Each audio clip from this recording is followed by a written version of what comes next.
মাংস খায়, তারা পশুর সেই নরখাদক মানুষকে রক্ষা করার ক্ষমতা আমি তো করেছি স্বয়ং এই ভগবানের মেয়ে। তোমারই চাঁদে চাঁদই তারা তোমার কর্ম তুমি করো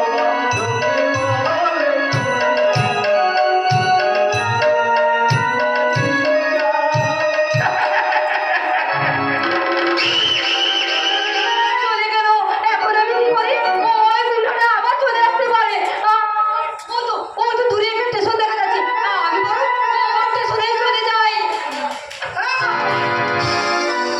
যাও বললে তো যা যাবে না সুন্দরী।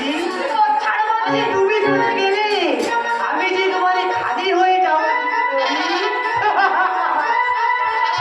তাতে তোমার গলা ব্যথা হবে আর আমার রোগটা বাড়বে।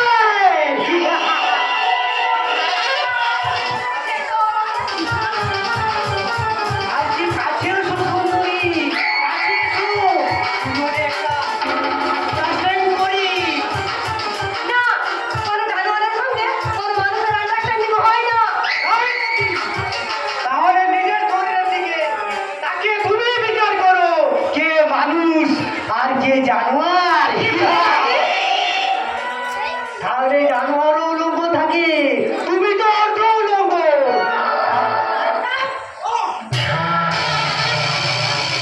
বড্ড বাড়াবাড়ি করে ফেললে সুন্দরী। তোমার এই অতি দর্পের কারণে মানুষকে জানোয়ারের শিকার করতেই হবে সুন্দরী।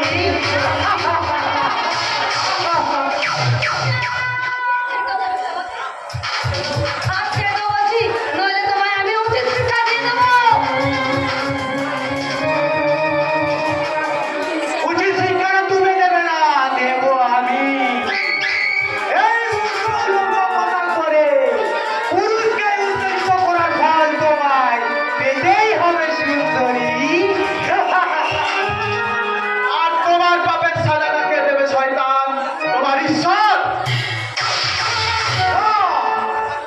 আমি কোনো পাপ করিনি।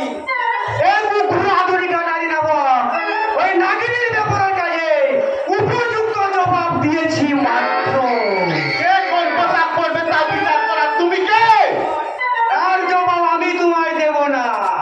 শুধু শুনে দেখো, ওই সুন্দরীর অহংকারে একদিন ওকে আমার কামরার জালে বন্দি করবো। চলি চলি বাই।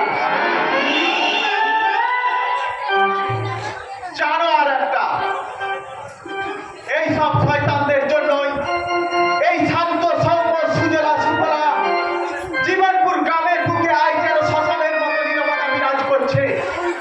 আপনাকে দুটো কথা জানানোর আমার ভাষা নেই। আপনি যদি ঠিক সময় না আসেন, কেন, কি হতো? আপনার মান সম্মান নষ্ট হয়ে যেত বুঝি?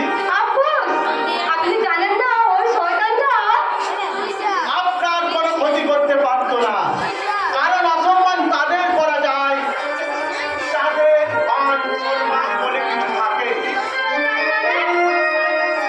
ওগুলো আমার মধ্যে নেই। থাকলে এইভাবে এই পোশাকে এই কাম্য পরিবেশে ঘুরে বেড়াতে পারতেন না। আপনি বিশ্বাস করুন, আমি রুচিশীল ভদ্র পরিবারের শিক্ষিতা হয়ে আপনি নিশ্চয় জানেন, এই সোনার গ্রাম বাংলার মাতৃস্বরূপা নারীদের দেখে কবিগুরু লিখেছিলেন, বুক ভরা মধু বঙ্গের মধু জল হয়ে যায় ঘরে, মা বলিতে প্রাণ করে আনজান চোখে আসে জল ভরে। বন্ধ করুন, বন্ধ করুন